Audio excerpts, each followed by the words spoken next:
Hello guys, welcome to my YouTube channel. मैं आपका educator Kishan Bharti आपके लिए एक बहुत ही ज्यादा इंपॉर्टेंट वीडियो लेकर आया हूं।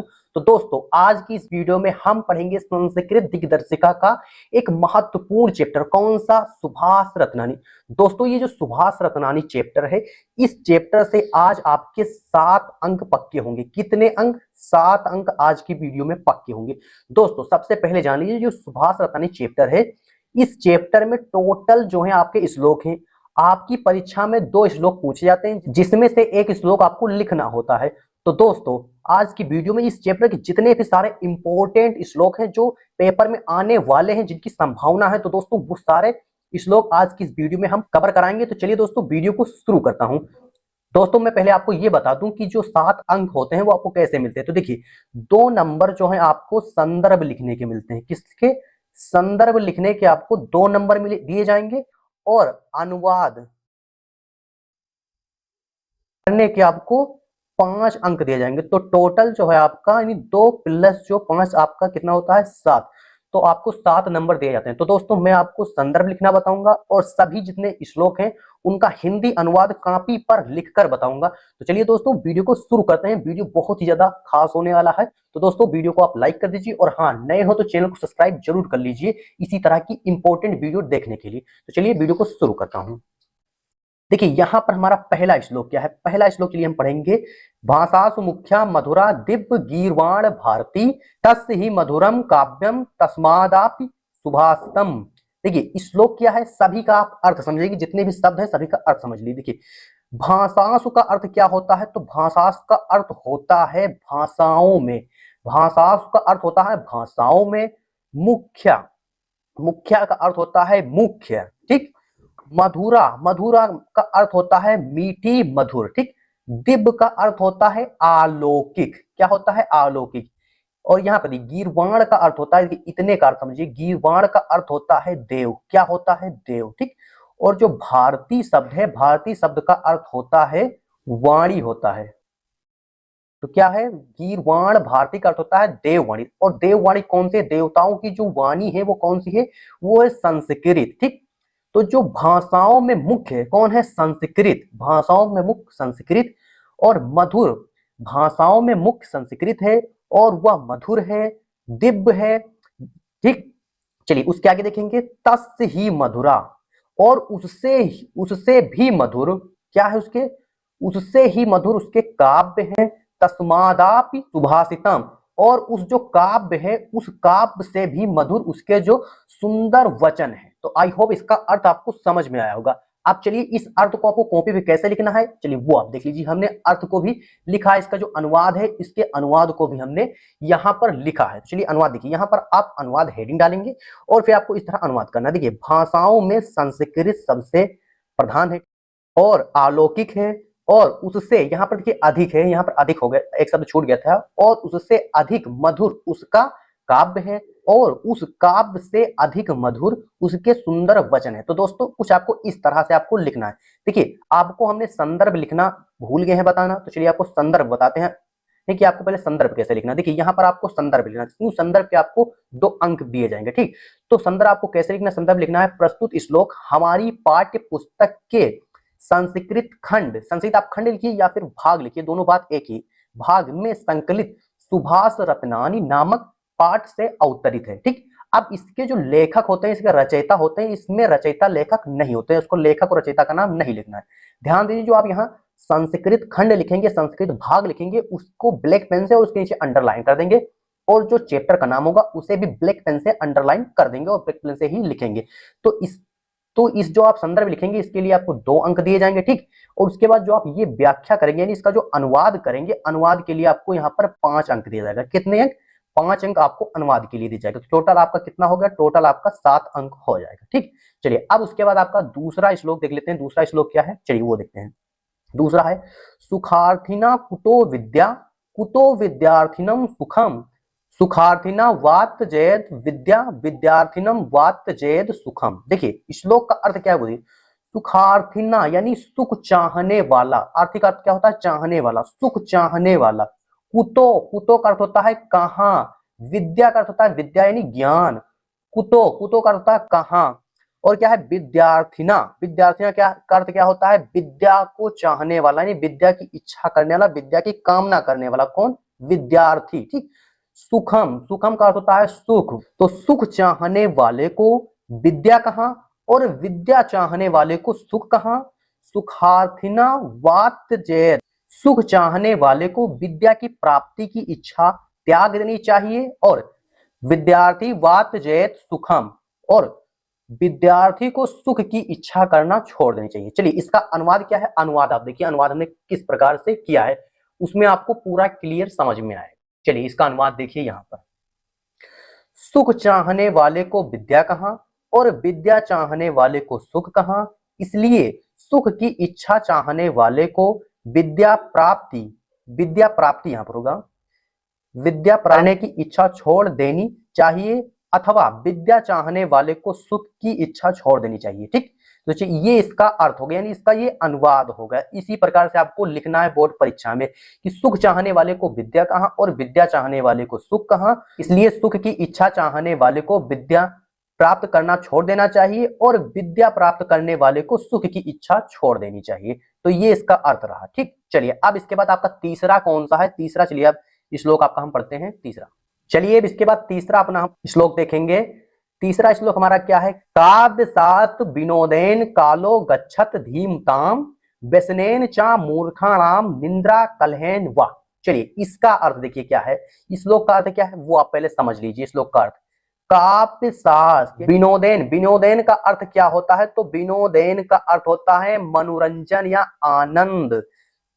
कालो, कालो का अर्थ क्या होता है, कालो का अर्थ होता है समय। गच्छत का अर्थ होता है व्यतीत। धीमताम का अर्थ होता है बुद्धिमान। तो इधर से आप श्लोक पढ़िए, देखिए बुद्धिमान व्यक्ति का काव्य शास्त्र में आनंदों के साथ समय व्यतीत होता है, यानी जो बुद्धिमान व्यक्ति होते हैं उनका काव्य शास्त्र में जो दिन है, उनके जो समय है वो व्यतीत होते जाते हैं।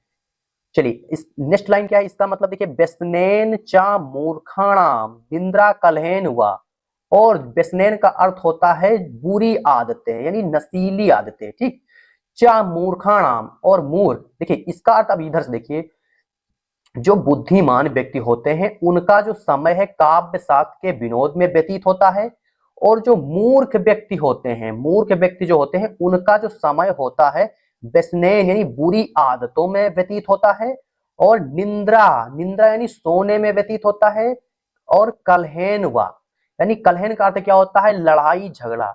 जो मूर्ख व्यक्ति होते हैं उनका समय नशीले मतलब बुरी आदतों में व्यतीत होता है और सोने में व्यतीत होता है। कलहेन का अर्थ होता है लड़ाई झगड़ा, और लड़ाई झगड़ा में बीतता है, यानी कि जो मूर्ख व्यक्ति होते हैं वो हमेशा लड़ाई झगड़ा ही किया करते हैं। तो इसका ये अर्थ हुआ। चलिए अब इसका अनुवाद जो है आप अनुवाद देख लीजिए, अनुवाद आपको कॉपी पे कैसे लिखना है। चलिए ये इसका अनुवाद है।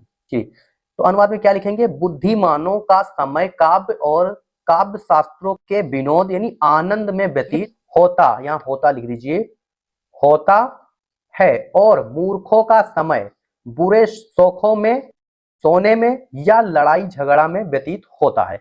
तो इसका ये अनुवाद हो गया। तो दोस्तों इसी तरह से अनुवाद आपको लिखना है सभी का। तो दोस्तों यहाँ पर हम जितने भी आपको बता रहे हैं वो वेरी वेरी इंपॉर्टेंट है। वैसे ये श्लोक जो आपका है वेरी इंपॉर्टेंट है, इससे पहले जो हमने दोनों पढ़ाए हैं आपको वो भी बहुत ही ज्यादा इंपॉर्टेंट है। इसलिए दोस्तों आप इसको आप स्क्रीनशॉट आप लेते चलिए हमारे साथ में, चलिए अन्यथा आप भूल जाएंगे।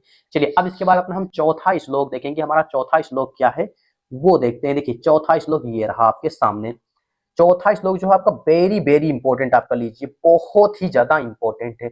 न चौर्यहारम न च राजहार्यम न भ्रातृभाज्यम न च भारकारी वे कृते वर्धते एवं नित्याम विद्याधनम सर्वधनम प्रधानम। चलिए इसका अर्थ क्या है कि न चौर्यहारम, चौर्यम का अर्थ होता है चोर, चौर्यम का अर्थ चोर, और हार्यम का अर्थ होता है हरण। तो ना चोर चुरा सकता है, और न चा और ना ही राजा हरण, राजा के द्वारा हरण किया जा सकता है, कि ना चोर चुरा सकता है और ना ही राजा के द्वारा हरण किया जा सकता है। ना चा भ्रातृभाज्यम और ना ही भाई बटा सकता है। ना चा भारकारी और ना ही भार स्वरूप है। वे मतलब होता है खर्च, वर्ते का अर्थ होता है करते, यानी खर्च करते, वर्त वर्धते, वर्धते का अर्थ होता है यानी कि बढ़ता, एवं नित्या, यानी कि दिन पर दिन बढ़ता ही जाता है।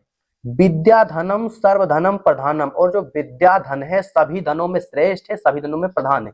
चलिए अब इसका अर्थ आप सही से समझ लीजिए, ठीक, कि जो विद्या, इधर से आप यहां से समझिए कि जो विद्या धन है वो सभी धनों में प्रधान है यानी श्रेष्ठ है। क्योंकि क्योंकि जो विद्या धन आपका है उसे ना चोर चुरा सकता है, और ना ही राजा द्वारा छीना जा सकता है, और ना ही भाई इसे बांट सकता है, और ना ही इसका जो भार है वो बहुत अधिक है। ठीक, वे करते हैं यानी आप इसको जो खर्चा करते ही, जब आप इसका जो खर्चा करेंगे, जो विद्या है, आप जब विद्या को आप जब खर्च करेंगे, यानी विद्या को आप दूसरों में बांटेंगे, तो क्या है, विद्या जो धन है वो दिन दिन और बढ़ता ही जाएगा, यानी जितना आप इसे खर्च करेंगे ये उतना ही ज्यादा बढ़ेगा। तो इसका ये अर्थ हुआ, आई होप आपको समझ में आया होगा। चलिए अब इसका हिंदी अनुवाद कैसे आप लिखेंगे वो आप देख लीजिए। यहां पर देखिए हिंदी अनुवाद, विद्या रूपी धन समस्त धनों में प्रधान है, ठीक, श्रेष्ठ है, क्योंकि ना तो चोर उसे चुरा सकता है, और ना राजा उसे छीन सकता है, ना भाई बांट सकता है, और ना यह बोझ बनाता है, और खर्च करने से यह निरंतर बढ़ता है। तो ये इसका अर्थ है, आपको कॉपी में परीक्षा में इसी प्रकार से लिखना है, जिस प्रकार से हम लिख रहे हैं आपको इसी फॉर्मेट में आपको लिखना है। यदि दोस्तों आप इस तरह से लिखते हैं तो आपके नंबर में बता रहा हूं कि ये 7 नंबर का है, तो 7 में 7 नंबर आपको दिए जाएंगे, ये करेक्ट है। बस आप लिखने में कि आप जो राइटिंग है आप थोड़ा सुधार के लिखिए, हमारी तरह मत लिखिए। हालांकि हमारी राइटिंग भी उतनी खराब नहीं है, इसमें भी आपको 7 ही अंक दिए जाएंगे, लेकिन आप कोशिश करिए इससे अच्छा लिखने का। चलिए अब इसके बाद नेक्स्ट अपना हम जो श्लोक है वो देखते हैं। चलिए अब इसके बाद पांचवा अपना श्लोक देखेंगे। पांचवा श्लोक क्या है हमारा? पांचवा श्लोक जो आपका वेरी वेरी इंपॉर्टेंट, आप पहले से कर लीजिए, बहुत ही ज्यादा इंपॉर्टेंट है। देखिए श्लोक क्या है आपका? विद्या विवादाय धनम मदायाय शक्ति परेशान पर पीड़ायाम खलस्य साधो विपरीतम एतज् ज्ञानायम दानम च रक्षणायाम। देखिए श्लोक क्या है? श्लोक बहुत ही प्यारा है, चलिए इसको आप समझिएगा। विद्या विवादाय, विद्या विवादाय धनम मदायम शक्ति परेशान पर पीड़ायाम। देखिए किसकी विद्या जो है विवाद के लिए है, तो यहां पर आप इसको इधर से खलस, खलस का अर्थ क्या होता है? खलस का अर्थ होता है दुष्ट व्यक्ति, यानी जो दुष्ट व्यक्ति हैं उनकी जो विद्या है वो किसके लिए है? विवाद के लिए है। जो दुष्ट व्यक्ति की जो विद्या है वो विवाद के लिए, यानी कि जैसे कि आप समझिए कि कोई दुष्ट व्यक्ति है, उसके पास यदि विद्या आ जाए तो वो क्या करेगा? उसका गलत प्रयोग करेगा, दुरुपयोग करेगा, यानी विवाद के लिए वो करेगा कि इस व्यक्ति को इस व्यक्ति से किस प्रकार से हमें लड़ाया जाए, तो वो कुछ उसी में आप अपना दिमाग लगाएगा। ठीक, चलिए और देखिए आगे क्या लिखा है? धनम मदायम, और जो दुष्ट व्यक्ति का जो धन आ जाए, दुष्ट व्यक्ति के पास यदि धन आ जाए तो क्या कर लेगा? मदायम का अर्थ होता है घमंड, वो क्या करने लगा? घमंड करने लगेगा। यदि दुष्ट व्यक्ति के पास यदि धन आ जाता है तो वो घमंड करने लगता है, यानी दूसरों को आकड़ दिखाने लगता है, अपने आप कह लीजिए कि पैसों की गर्मी दिखाने लगता है। कौन दिखाता है? तो दुष्ट व्यक्ति। ठीक, उसके बाद यदि दुष्ट व्यक्ति के पास शक्ति आ जाए तो वो शक्ति का प्रयोग किसमें करता है? शाम पर पीड़ायाम, यानी कि जो दुष्ट व्यक्ति है उसको, उसके पास यदि शक्ति आ जाए तो वो दूसरों को सताने में प्रयोग करेगा। कैसे? दूसरों को सताने में अपनी शक्ति का प्रयोग करेगा। जैसे कि आप भयंकर परी को देख लीजिए, बालवीर में आप समझ जाइए। ठीक, अब इसके बाद आप देखिए, इसके बाद नीचे की लाइन में क्या लिखा है? साधो विपरीत। यहां पर देखिए इस शब्द को आप कुछ इस तरह आपको पढ़ना है, विपरीतम एतज् ज्ञानाम। इसको आप इस तरह से पढ़िए तभी इसका अर्थ आप निकाल पाएंगे। विपरीतम, देखिए यहां तक आप पहले पढ़िए, इतना शब्द आप पहले पढ़िए, एक ही पाई छोड़ दीजिए। ठीक, विपरीतम फिर एतज् ज्ञानम, यानी कि जो साधु यानी जो सज्जन व्यक्ति है उसकी जो विद्या है वो किसके लिए है? दूसरों की भलाई के लिए। यानी कोई सज्जन व्यक्ति जिसके पास यदि विद्या आ जाती है तो वो दूसरों की भलाई करेगा। ठीक, और उसके पास यदि धन यदि आ जाए तो वो दूसरों की भलाई करेगा। यानी जैसे कोई सज्जन व्यक्ति उसके पास विद्या आ जाएगा तो वो दूसरों की भलाई करेगा, और यदि उसके पास धन आ जाए तो वो दान करेगा, यानी दूसरों की भलाई, उसकी जो कोई दिक्कत में हो तो उसकी समस्याओं को सोल्व करेगा। चार रक्षणाम, और यदि जो सज्जन व्यक्ति है, यहाँ पे जो सज्जन व्यक्ति के पास यदि शक्ति आ जाए तो वो दूसरों की रक्षा करेगा। जैसे कि बालवीर को देख लीजिए, उसके पास शक्ति आ जाती है तो वो सभी की रक्षा करता है। हालांकि ये रियल नहीं है, लेकिन आपको समझाने के लिए हम बता रहे हैं। ठीक, चलिए, नहीं आप समझे कि बालवीर के पास भी शक्तियां होती हैं, ऐसा कुछ नहीं। चलिए इसका अनुवाद देख लीजिए, हमने लिखा है अनुवाद देखिए आप। दुष्ट व्यक्ति की विद्या विवाद के लिए, धन घमंड के लिए और शक्ति दूसरों को सताने के लिए होती हैं। और इसके विपरीत साधु यानी सज्जन की, सज्जन यहां पर लिख दीजिए व्यक्ति, सज्जन व्यक्ति, व्यक्ति की विद्या ज्ञान प्राप्ति के लिए, दान देने के लिए और शक्ति दूसरों की रक्षा के लिए होती है। तो ये इसका अर्थ हो गया। दोस्तों हमने आज की वीडियो में आपको 5 श्लोक बताए। कितने श्लोक? 5 श्लोक बताए दोस्तों। इस चैप्टर से जितने भी सारे इंपॉर्टेंट श्लोक थे सभी को हमने बता दिया है, इसके बाहर और नहीं आएगा। तो दोस्तों यदि आज की वीडियो से आप कुछ नया सीखे हो तो मैं यही कहूंगा कि आप इस चैनल को सब्सक्राइब कर लीजिए, ताकि आगे भी और आप नई चीज सीखते रहेंगे। तो चलिए दोस्तों फिर मिलते हैं आपसे किसी दूसरे वीडियो के साथ, तब तक के लिए love you, bye bye, take care. और हाँ, ये सभी का आप स्क्रीनशॉट जरूर कर लीजिएगा।